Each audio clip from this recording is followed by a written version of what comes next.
let's go through the question ourselves again. And it says archaeology students are assigned a project comparing world civilizations during the Bronze Age.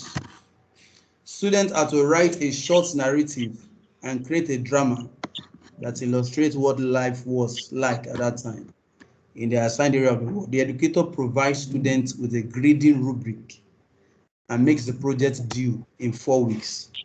The first question I want to ask is this project long-term or short-term? It's short-term, sir. It's short-term. It's short-term. It's due in 4 weeks, so in a month. It's a month. So. Yes. Is this short or long? That's a month. That's a long term. 4 weeks. That's a month now, Abi. 4 weeks. You know, sir, that you were saying that it may last up till a whole term. Yes. So if it's 1 month out of 3 months, I think it's short. My idea. No, the reason why I just use that term as an example. Okay. It's not necessary. It has to be a term. Yes. Okay, sir. If it is short term, maybe like 2 days, you give them a project to submit next 2 days also. Look at this midterm project given to students now. When are they supposed to submit? Is it not next week? 4 weeks. Yes. That's short term. That's a short term. That is short term. That means it's short term. Yeah, that means so it's long term. It's long term. That means that it's funny. So it's long term. Are we following? Okay. Yes, sir. So let's look at the rubric again, number 4. The learning activity must be what? Long term. The learners must have learning goals and associated success criteria. They must have the opportunity to plan their own work. And they must have the opportunity to revise their work based on feedback. So which of these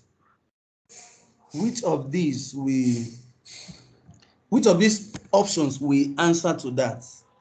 Which 2 modifications will enable the learning activity to meet the requirements of level 4 according to 21st CLD rubric of self-regulation?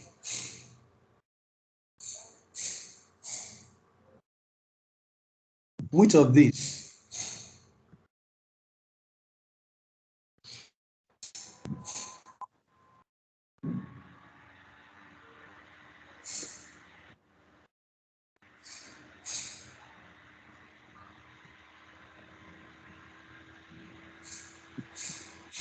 Are we there? Can we see?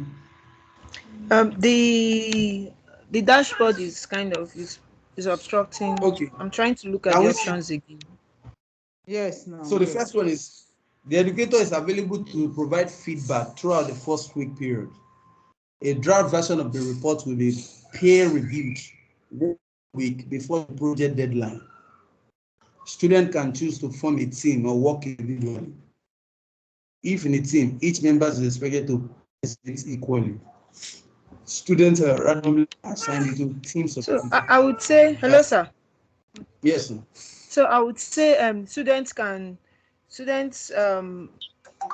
choose to form a team or work individually. So that's the second point. Okay. So they are the ones that would choose whether they want to work in a team or individually. And then the penultimate point, students identify tasks for each team member to perform and document it in OneNote. Then students can decide to extend the project deadline to 6 weeks. So I would say those are the 2 that we can modify in order to make it go with the 21 CLD. Okay, so you are going with number 2 and number 4.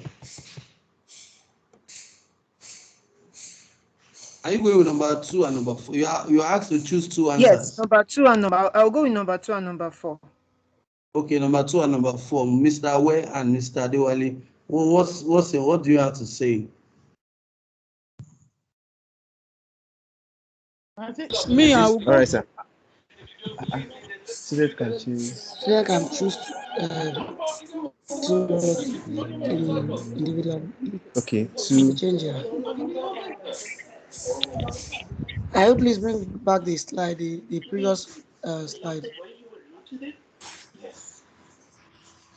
This was inevitable. Sorry, thank you. Honestly, sometimes I speak of John Dyer to myself. I really do. Version report will be Student can choose. different deadline. So just have it at the back of your mind that it must meet Microsoft level 4. Level 4. The level 4, level 4 review. Level 4. Level 4. Okay. Student The one that will go with level 4. level 4. This one. 2, Abby. Option 2. This one is option 2. Option 2, yes. Option 2 and option 4.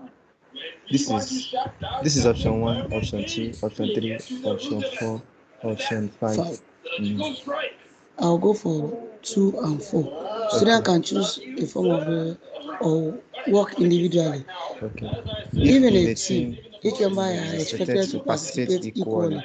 Students identify tasks for each team member to perform and document it in Microsoft Notes. So then they now decide to extend the project deadline to 6. No. I'm looking at this option 1, the first one. The educator is available to provide feedback throughout the 4-week period. Before the deadline. Then Then which other one? Student can select civilization. No. The last one. That number 5 is not, because this is Excel worksheet. Then this form a team or work individually in a team to expect 1 and 2. So for me, let me help us. For me, 1 and 2. 2 and 3. Number 3 is not correct. Number 3 is not correct. Number 3, Number 3 is not correct. Randomly assigning to 3 teams of 2. Because a teacher is assigning tasks to the students. Okay. So number 3 is not correct. Well, number 2 is. You assign tasks to each team. You are not supposed to assign tasks to them. Then you also put them inside the team of 3. 3. Is wrong. So number 3 is wrong. Then number 4 is wrong too. Number 5 is wrong. Wrong. So 1 and 2. 1 and 2. Number 5 is wrong too. Because there's no room for feedback. Yes. In number 5, there's no room for feedback. This one now. And not only that, the presentation cannot be on the Excel worksheet. Is that the presentation will be tracked on an Excel worksheet? No, it's wrong. The feedback must be given by the teacher or by their mates. Yeah, what understand each of the level. Then number 4 is also wrong. This one. They extend the project to deadline. They have extended the project. Yes. They are not supposed to be giving 4 weeks. For such decision. Yeah, it's 4 weeks. They are not supposed to extend the project. Yeah. So the right answer will be 1 and 2. As a matter of fact, the decision on submission is not in their hand now. A student identified tasks for each team member to perform and document it in the Microsoft OneNote. They now decide to extend the project deadline. They've not even started work. They already extended the deadline. So number 1 is correct. Number 2 is correct. So it will be 1 and 2. It's 1 and 2.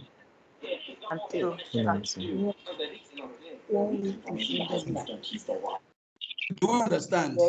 Yes, sir. Yes. Do you understand? Yes, sir. Yes, sir. Okay. All right. So we'll move forward now. So we'll move to the last stage of the 21st century learning design skills, which is the use of ICT for learning. Use of ICT for learning. I noticed for a fact that, at least I know that as a school, we are trying to get to that level. Most of what we do is we are not using ICT for learning. We are just using ICT to teach. I will understand. Do you understand? Yes, sir. So here we want to look at how we can use ICT for learning. So look at this here. We all know that ICT is a powerful tool to promote and support a wide range of what are often referred to as 21st century skills. What we as educators need to think carefully about when designing learning experience is how learners use ICT and whether it is used in powerful ways to solve complex problems, construct knowledge, or to design knowledge-based products. We also need to think how ICT can help learners collaborate in ways that were not possible before, or to communicate through new mediums of expression. Now, what we are doing exactly now, are we using ICT for learning? Yes, sir. I want us to respond. Are we Yes, using sir. Yes, ICT for learning? Yes, Of course, yes, sir. Yes, sir. Because the learners are also involved in the process. So that's where you can say you are using. If I'm just displaying projector on the board and I'm just showing video, we're not using ICT for learning. No. We're only just using ICT to further expatiate on what we are teaching. Are we following?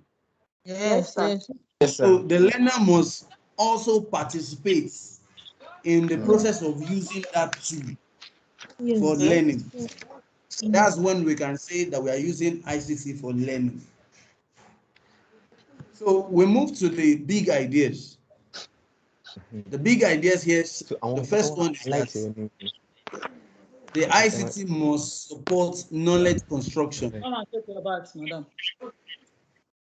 The ICT must support knowledge construction. Then the ICT must be required for the knowledge construction. It must support knowledge construction. Like look at the example here. Learners use a computer to analyze scientific information.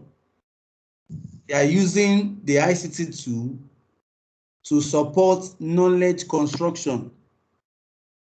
Then the ICT is required for knowledge construction. Look at the example. Learners must be asked to communicate with learners in another country over a period of 2 weeks to research the impact of a recent drought on their community. Then the last one is learners are designers of ICT products when they create ICT products that others can use. For example, if learners record a podcast and make it available on the internet, they are creating an ICT product others could use. If you create a video of learning and post it on the internet for others to learn, you have created an ICT product because you use an ICT tool to create that video. So now at that stage, you are designing an ICT product. So let's look at the rubric. The rubric here says, number one, if learners do not have the opportunity to use ICT for these learning activities, then it's coded as 1. If they are using ICT to learn to practice basic skills or reproduce information, they are not constructing knowledge. So it is coded as 2. Are we following? Yes, Are we sir. following? Okay. Then yes, sir. Yes, sir. We are with you. Okay. Then 3, learners use ICT to support knowledge construction, but they could construct the same knowledge without using ICT. Let's look at it very closely. Learners, that means they can construct that same knowledge without ICT, or they use ICT to support it. It is coded as 3. It is coded as 3.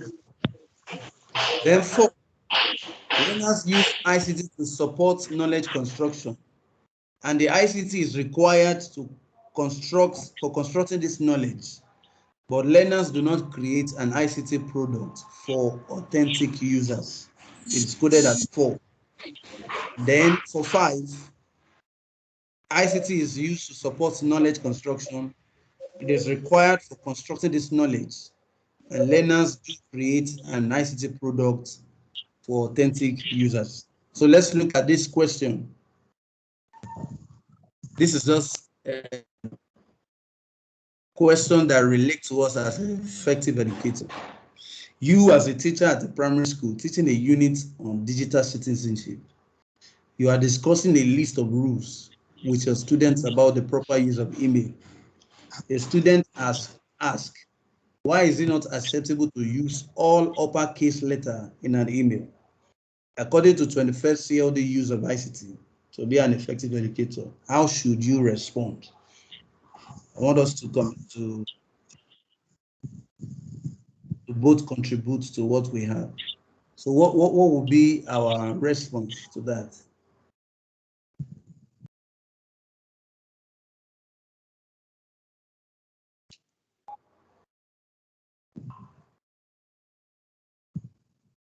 Yes. What's the right answer?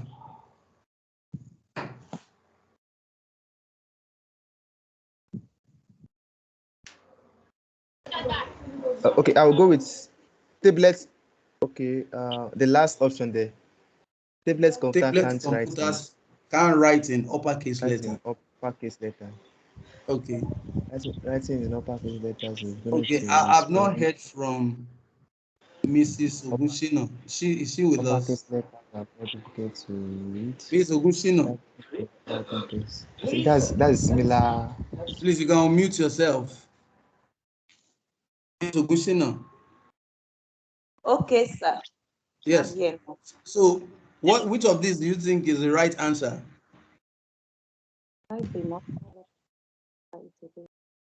So, as an effective educator, how should you respond to a student who is asking, why is it not acceptable to use all uppercase letter in an email?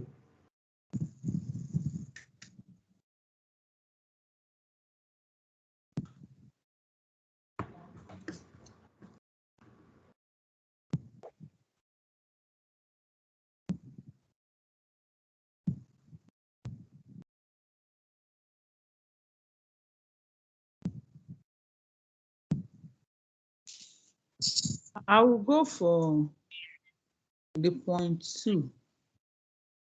Okay. Point 2 is uppercase letters are not difficult to read. Okay. I think this question is one of the ethics of chatting. When you are chatting with somebody on WhatsApp or any of the platforms. I cannot see it very well. Which one?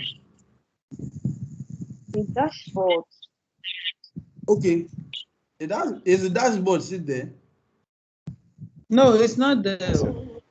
Okay, it's there now. I've removed. Can we all see the question now?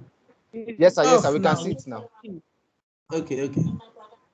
So, in the ethics in chatting is that if you type all what you're writing in uppercase, it means that you are screaming at the top of your voice. That's the ethic. So that's why even in an email, if you type in all uppercase and send to somebody, you are screaming. Wow. So what will be the right answer? That's A. The first one. The first one, option A. Right in uppercase, equivalent to shouting. The reason why I think equivalent to shouting, yes. So when you're typing, that's why it's not allowed. Unless you can't send an email or chat with somebody and type everything. Uppercase. Yes. Okay. True. Do we get it? Yes. Okay, so let's look at the next question. So first one is the correct answer, right? Yes. First one is writing in all of this letter is equivalent to shouting. That's the right answer. Okay, so let's move to the next one. You want your teenage health students to use the internet to research human development from conception to birth. However, your administration is concerned about students stumbling into websites that are inappropriate. According to 21st CLD use of ICT, to be an effective educator, Which two scenarios would best ensure internet safety and support the school's acceptable use policy while the students research this information? So here, you want them to use the internet, but you are scared that they may just go into a website that is not appropriate and may cause diversion in the class. So which scenarios will be okay for you to administer when students are carrying out that learning activity? Option 2 and 4.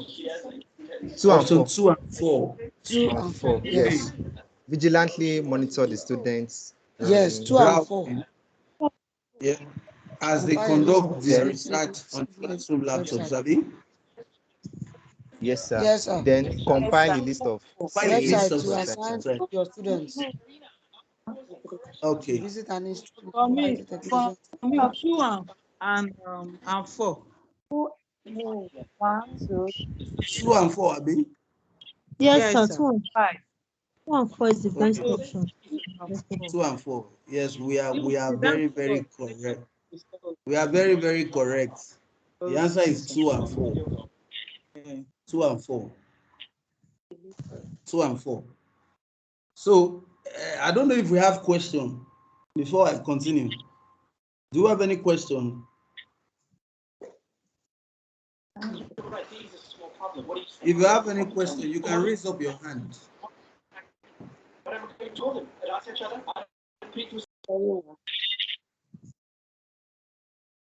Any question?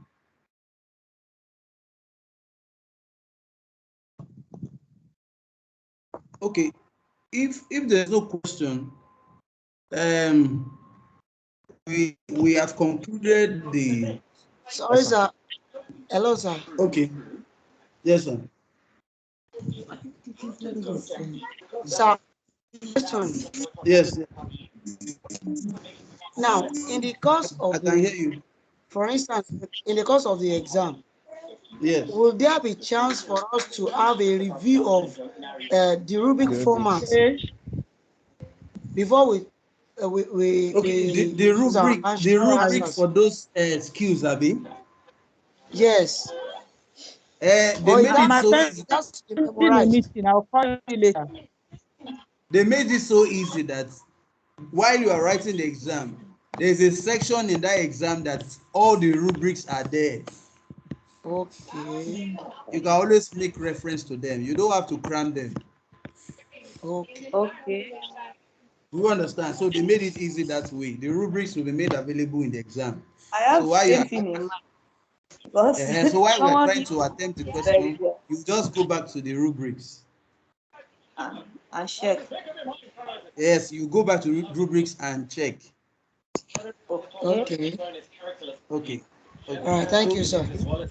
Do we understand? Yes, sir. Yes. Okay. So before we go, there are some few things I want us to know. Like I said in the can we all see my desktop? Can you see my desktop? Yes, sir. Yes, sir. Yes.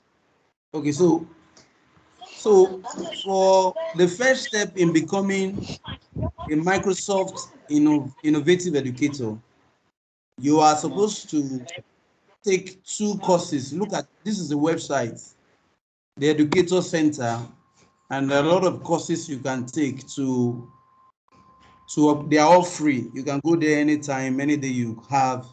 You go there, you learn and improve yourself. So if you are able to take a 2-hour course, you get a badge and you become a Microsoft innovative educator.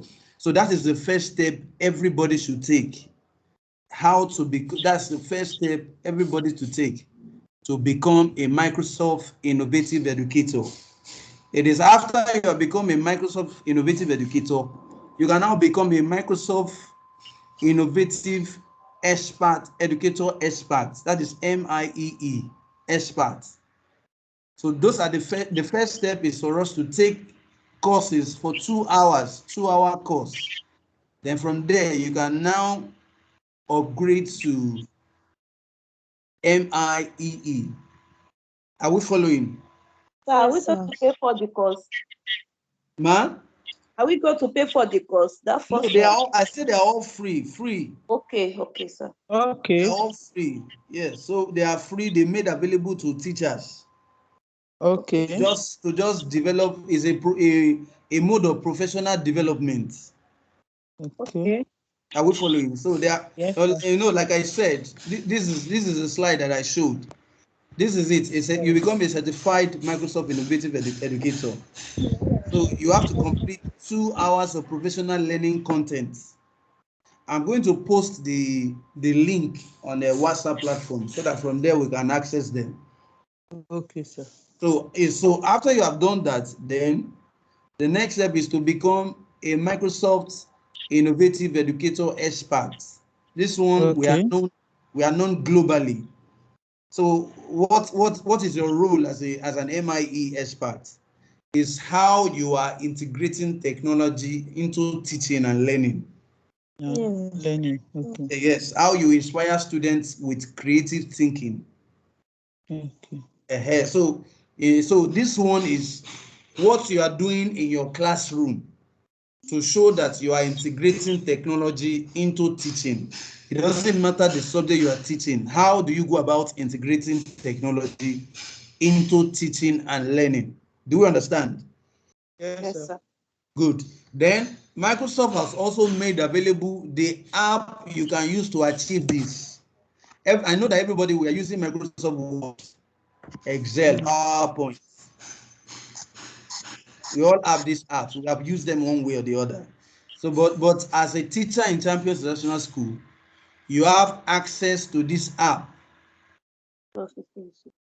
You have access to this app. You also have access to a school email address. If you don't have one, you can reach out to me and make it available for you. Yeah, we already have one. School email address. Then you have what we call Microsoft OneNote. It's a digital note. You know, you have a note where you write all your lesson notes. You can decide to have them together in a digital way on Microsoft OneNote. That is the essence of OneNote. Then as a program, apart from getting the MCE, if you want to become an expert in Microsoft Word, PowerPoint, or Excel, we can train you to achieve that. And you don't know where you will meet yourself in the future. Where, if you look at most adverts they place out there for people who are looking for job, they will always ask if you are very conversant with Microsoft Office applications. So having a certification to prove that shows that you know how to handle them. So as a teacher, you should be able to use Microsoft Word, you should be able to use PowerPoint, you should be able to use Excel. These are basic apps everybody ought to know how to use. And if peradventure you don't know how to use them, we have trainers in the school who can teach you how to use them. That by your own you can become an expert in that area. So those are the informations I want us to know. The first one is to become a Microsoft Innovative Educator. The second one is to become a MIE expert. That's the next one. We have a group in Nigeria where we are even as an MIE expert, we are trying to train some teachers in Ghana. We're trying to train some teachers in Ghana. You can collaborate with teachers all over the world. You can invite them to your classroom. I've worked on that. You just have your projector, your system in the class. You also invite another class, maybe you're in primary 2 or grade 2 from another country. You can invite them to your class and share knowledge. That will even make the students happy if they can see students or pupils from another world, another country. And you as a teacher, you can collaborate with them. So this gives you the opportunity to do that. Are we following? Yes, sir. Yes, sir. All right. Then the exam itself, like I said, it goes beyond getting the certificate. It must improve the way you teach. That's the goal. The certificates also prove to the world. It's an international certificate. So it proves to the world that you have an idea on how to integrate technology in your learning activity. It's a proof. So whether you find yourself tomorrow in America or you find yourself tomorrow in UK, once they see this certificate, they know that yes, you can. There are some tools you can handle. But my own, what I always say is that always learn how to use these tools. You don't know when the opportunity will come where you may need to explain to other people on how to use it. So you must learn how to use these tools, which will solidify your knowledge of technology apps. So I'm going to be posting the link for the professional development. And I'm also going to, if you have any question, you can send me a message. I can guide you on how to do it. Then if you need to be trained on how to use this app, you can see me so that we can work it out on the training. Then like I said the cost of the examination for now is still 6,000 naira. I said it's for the first 30 persons who shows interest, because the actual price is 17,000. It's even more than that. I had to negotiate for that 6,000 because I know that the economy is not smiling. So let's take advantage of it. Let's take advantage of it while the opportunity is here. While the opportunity is here. Is that clear? Okay, sir. Yes, sir. Please, the other training for the free lectures, is there a Yes. specific, is there time schedule for that? I will be communicating that. Okay, sir. Okay, sir. Because we still have more training, how to use all this app, how to become an expert on it. We organize Okay, training. sir. We have other teachers who will be coming to teach us. Okay, sir. Is that clear? So Yes, sir. everybody is free to join. If you look at this website now, you must know how to use Microsoft Teams, Flipgrid. There's Flipgrid. There's a Massive Reader, OneNote, PowerPoint, Reading Progress. So there are a lot of apps that we as educators need to be familiar with. This Champion School is recognized Microsoft school, so we must know how to use those tools. We must know how to use those tools. So with time, we'll be organizing training session, whether physically or online. I will let us know when we are going to meet for that. Is that clear? Yes, sir. Yes, sir. Yes, sir. So I'm also Very going good, to, sir. for those who have attempted the exam before, there were some materials I sent to you. Please read those materials. Okay.